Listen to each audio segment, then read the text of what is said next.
On est sur le maximum d'exigences qu'on peut mettre sur un développement de chaussures. Elle récolte un peu tout le travail qu'on a fait sur les sneakers précédentes. De la qualité qui dure dans le temps et qui se patine. Aujourd'hui, mesdames et messieurs, on va parler des Sneakers Club. On a travaillé sur cette merveille pendant quelques années et on va enfin vous les présenter avec Binge, responsable du développement produit, et qui va nous raconter tous les détails et tous les secrets de cette fabrication. Exactement.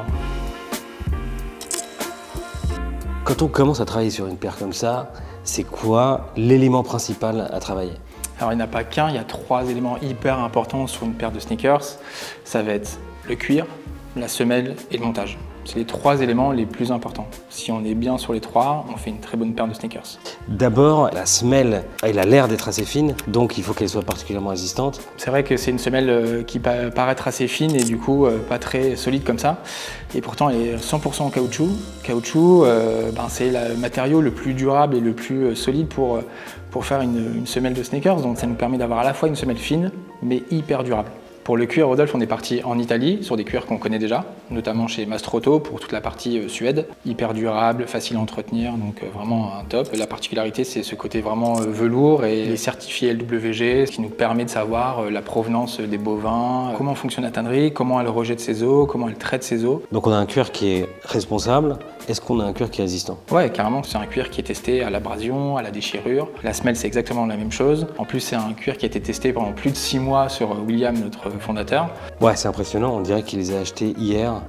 Et le confort qu'on ressent quand on les enfile, il est impressionnant.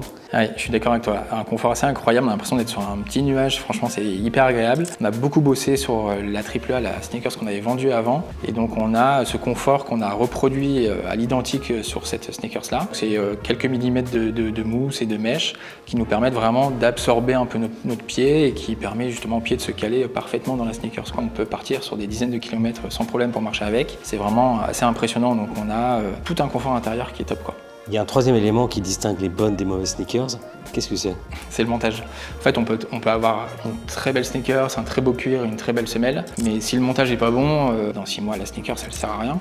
Donc nous, on est resté chez Relix au Portugal et on a toujours ce même double montage, qui est ce montage à la fois collé, donc c'est-à-dire que la tige qui est au-dessus est collée avec la semelle. Et en plus, on voit très bien la couture qui est juste là, qui est avec un fil coordonné, donc un fil assez épais, donc il y a une couture qui est là en plus, qui vient du coup doubler un peu ce montage et cette résistance. C'est-à-dire que pour que la tige se sépare de la semelle, se décolle, va falloir y aller, quoi. On est sur le maximum d'exigences qu'on peut mettre sur un développement de chaussures. Est-ce que tu dirais que c'est l'aboutissement de 10 ans de travail?